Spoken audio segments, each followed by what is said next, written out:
Yeah, definitely get Mayhem in the Mora. I mean, you guys know that I don't actually peddle books. I don't sell anything that I don't truly think is good. I think if you want to play the Smith-Morra, you should definitely get Mark's book. It's sort of the gold standard. I don't even have it, but I know so many people who basically swear by it. So I think that a lot of people ask me sort of what book should I get. I don't think you need more than 10 or 15 books. If you want to build a really good chess library for yourself, you don't need to spend more than, let's say $25 per book. If you want to spend like 250 bucks, you can build for yourself an amazing chess library. A couple of opening books, a couple of books on chess instruction, and that's that. 1921, okay. A serious opponent, Mekton, Poland. All right, well, let's see how the Smith-Morra holds up at this level. Thank you, Gleason, for the 5 subs. Appreciate it. All right, so far everybody seems to be accepting the Smith-Morra. So far, everybody's accepted it, including this guy, e6. Yeah, and this has been the most popular setup. It's also kind of the most annoying setup and the one that I know least about. In my day, d6 was considered sort of de rigueur, but now everybody's going d6. So does anybody remember how we should position our pieces here? What should be the next move? And this move, again, I repeat, can be counterintuitive if you don't know and play the Morra. It can seem like it just violates the rules of development, bishop c4, but as I've explained on several occasions, this bishop is not as bad as it looks. It can support a potential knight sacrifice on d5. And in general, if the e6 pawn collapses, this bishop is going to be very nicely poised to wreak havoc on black's king. Potential energy is a great way to understand it. a6. So now if I remember correctly, the move is castles. Now we continue our development by castling in b5. This is one of many, many viable systems for black. Clearly he knows what he's doing. Okay, so bishop b3. It's too early to sacrifice. I think this is still theory. This is about where my knowledge ends. So we're going to be on our own from here on out, and hopefully our opponent is as well. How to conceptualize this position? Well, knight d5 is honestly one of white's main ideas. Just shoving this knight onto the center and sacrificing it in order to get rid of the e6 pawn and, of course, open the e-file. Bishop b7. We could develop the dark squared bishop to f4 and try to clamp down on the d6 square. Okay, that's one option. But knight d5 appeals to me because black's entire king side is undeveloped. And it seems to me that we have this opportunity to create, an initiative in the center. And so now seems to be the best time, at least intuitively, for knight d5. And we can play this move largely without calculation because we know that in the event that the sacrifice is captured, we're going to have tremendous play down the e-file. So I'm very confident that taking the knight is not a good idea here.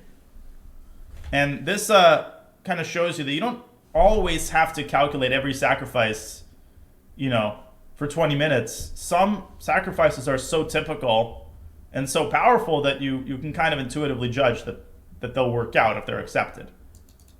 Well, if it backfires, it backfires, but there's no guarantee. But I don't think black should capture it. I think black's best move is probably just to play d6 and to continue developing. But that's not an easy move to play, even for someone at our opponent's level. What's the point of the knight being there? Well, the knight's first of all, the knight's in the center, which means it's bothering it's disrupting black's development, making it a little bit hard for black to coordinate. There are a couple of ideas that stem from the knight's placement on d5. And the more familiar you are with the position, the more of these ideas you know. For example, bishop b3, bishop b6 is one concept, and that sets up a fork on c7. Another idea is to play bishop g5, and then you can kind of see how the knight and the bishop combine to control a lot of these squares. And, we're just putting a lot of pressure on black's position. Yeah, and finally our opponent is settled into a think. It's important to understand that in these kinds of positions, very often, it's not like there's anything super immediate. I mean, there are immediate ideas, like bishop e3, bishop e6, as I just illustrated. But a lot of the, to play these positions well, you often have to play for the long-term pressure. Right? It's not all about what happens in the next two moves. you know, you have to be more patient than that if our opponent plays well. Black's lack of development is making it difficult for black to sort of coordinate, and obviously it's reducing the likelihood that accepting the sacrifice leads anywhere good. It's just a hard position to play, right? It's just a difficult position for black to play, and that is reflected in his thinking time.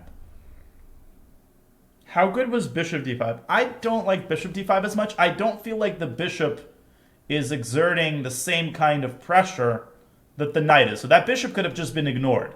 Knight g e7, okay. That's interesting and kind of encouraging for us. So, first of all, the king is boxed in. There's no squares for the king, so that's something to just note down. We don't have to act on it necessarily. That's just something to note in our mind. So let's go through the ideas and weigh the pros and cons of them. My instinct here is to develop the dark-squared bishop because it's our only minor piece that's not developed. Now, where can we develop it to? Well, we can develop it to g5. That's one option, just pinning the knight and creating even more pressure on black's position. That looks pretty good. Bishop g5 looks great, actually. Another option is to play bishop f4 and to threaten the fork on c7. And that would essentially force black to play rook c8. But I'm not sure that the bishop on f4 is that well placed. I don't really see what it's doing other than threatening knight c7 check. And yet another idea is to play bishop e3 and revert to our old idea, bishop b3, bishop b6.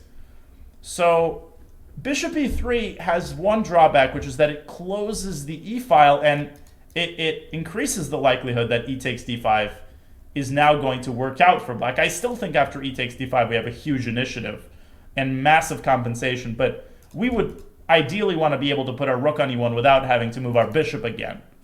I'm kind of leaning toward either bishop g5 or bishop e3. I hope I've made my considerations clear. So bishop g5 is the more long-term move, whereas bishop e3 is the move that you play, you know, if you want to challenge him in the short term. Bishop g5, though, my one concern with bishop g5 is that it doesn't create a threat. I know I just said that it's not all about creating threats here, but bishop g5, let's say black plays d6 or rook c8, I feel like black can start consolidating a little bit, and we're going to have a hard time in some of these positions creating threats. On the other hand, if bishop g5 f6 happens, then we have a potential bishop sacrifice on f6, which could be really, really interesting.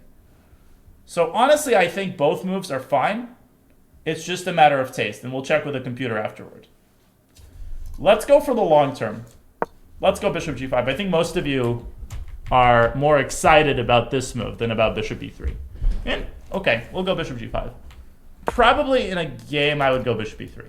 For the record, I kind of prefer bishop e3, but this is more principled, I think, in a certain way. Thank you, this Bilal. And I'm very curious how our opponent is going to defend here. Yeah, obviously h6, bishop h4, g5, blunders made on f6, so we should be aware of that. I mean, even bishop f6 is an option in some of these positions. No, queen b8 doesn't solve all of black's problems. Queen b8, we can drop the bishop back to f4, for example, and that's a lot more problematic than bishop f4 on the previous move. It's really not that simple for black to play here. Black has to be very skilled in order to not lose this quickly. h6. Well, okay, bishop h4. Let's hope for g5. Why is g5 bad? Because knight f6 is checkmate. Look at how the king is boxed in. That would be a smothered mate. You might say, well, why is knight f6 not checkmate right now? Well, the g7 pawn, because it captures diagonally, is protecting that square currently. So, in the meantime, as our opponent is thinking, let's come up with a couple of potential ways that we can improve our position, right? And it almost seems weird to talk about that since our knight is just sitting there on d5, but it's just chilling, right? We don't need to move that knight. Black is nowhere near completing his development. So I can see a couple of possibilities. We can definitely... Oh my god. No way. I honestly, that is unbelievable. Oh man, that's really anticlimactic too. That's crazy. But that's just what happens when you put a lot of pressure on your opponent.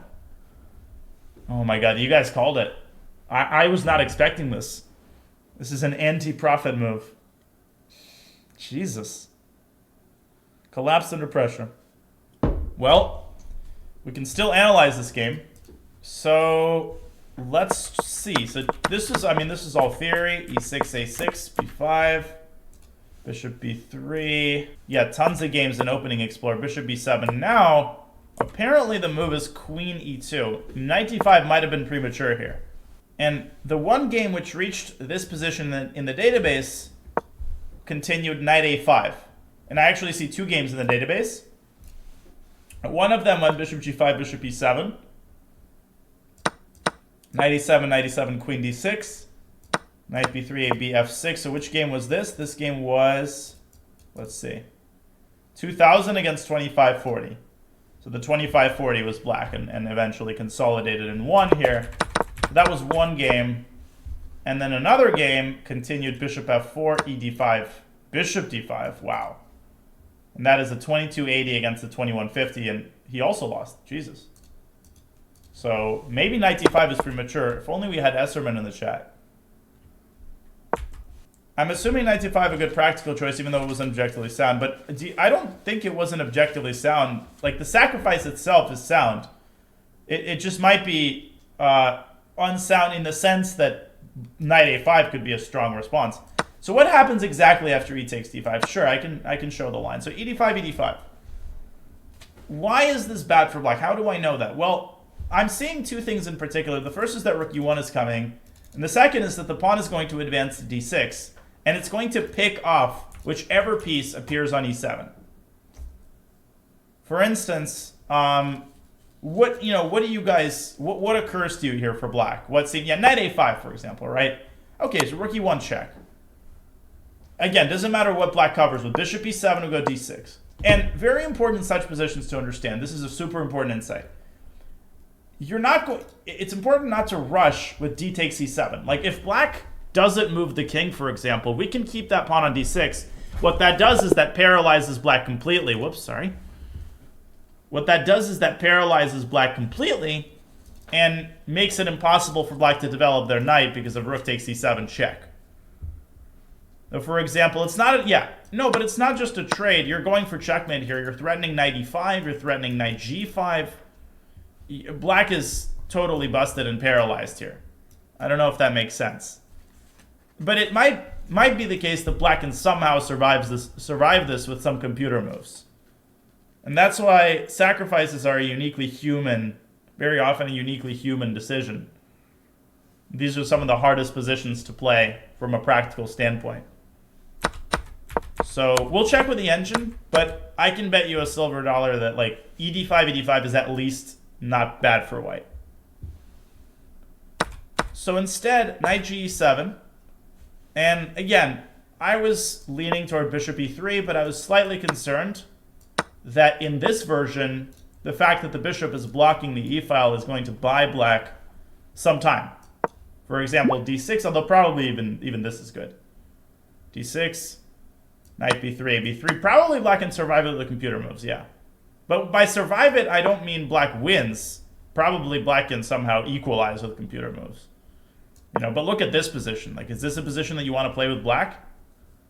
Is this something that you would want to go for? And that's why computer evaluations are often completely beside the point. No, Queen B3 is also fine. Yeah, Queen B3 is also. I just wanted to keep the D6 pawn protected by the queen. That was my instinct.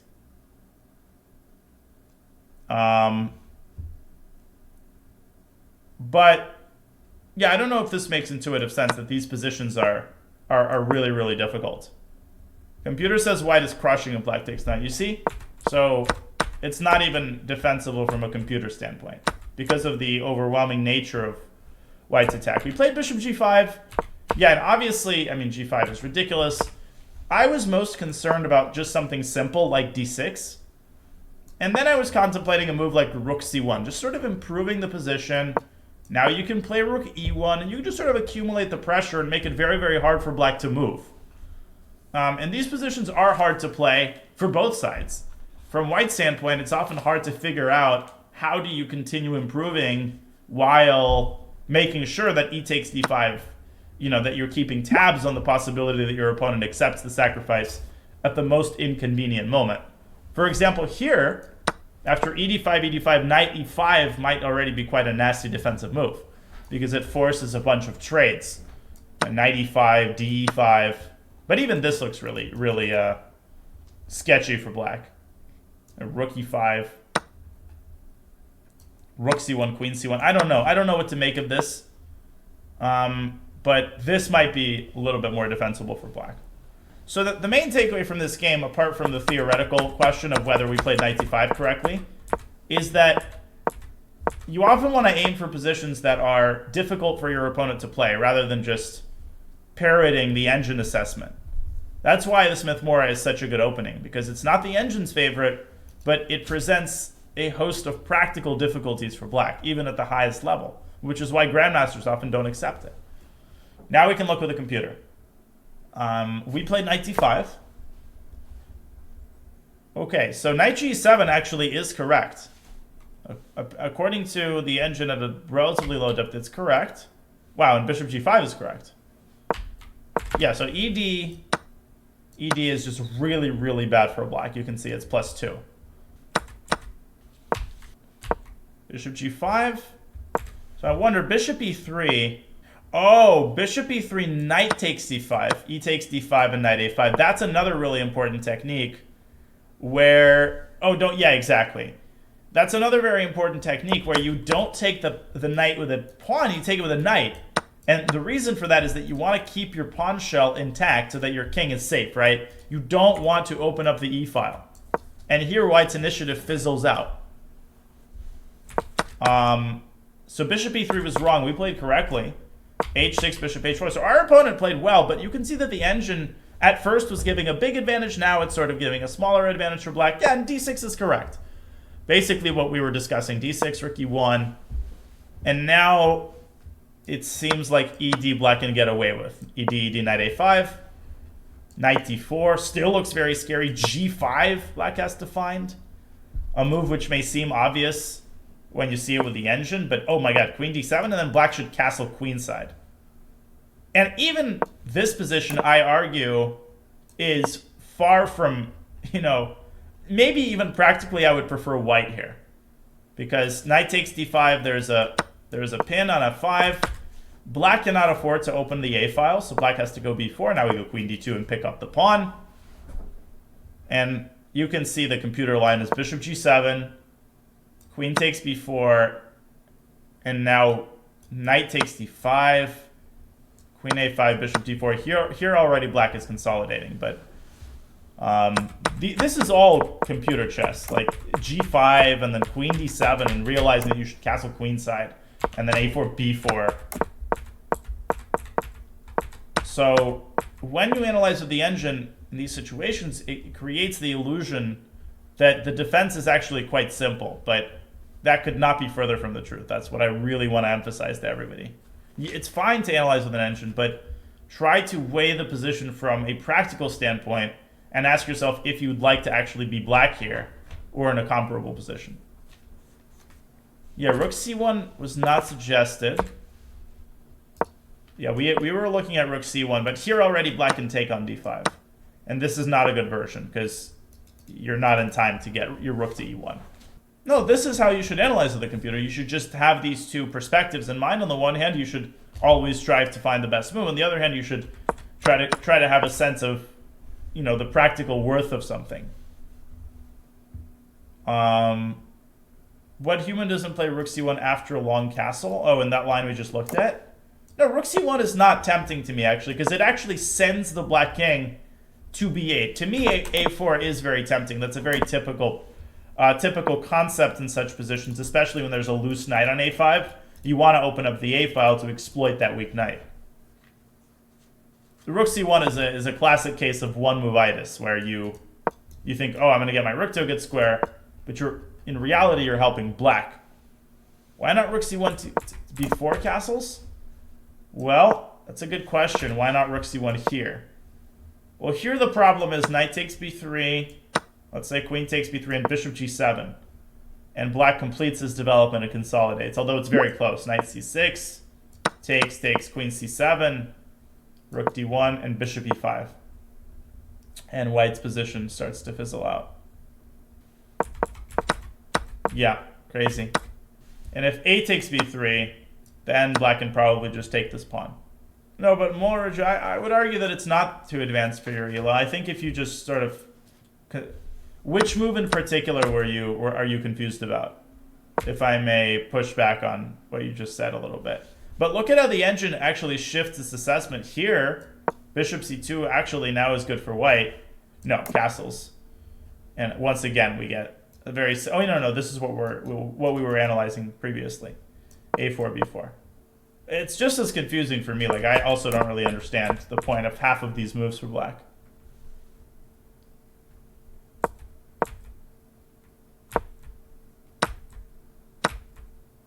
Yeah, but I just don't like... I don't love the idea. I feel like it's a limited, mindset when you just sort of see a move and you kind of say, I would never understand that move. This is way above my level.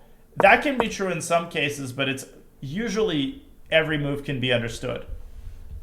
But I was sort of but was my explanation confusing for you? The concept that the knight puts pressure on the position and that capturing it opens up the e-file, which gives white an attack. That's basically all there is to it.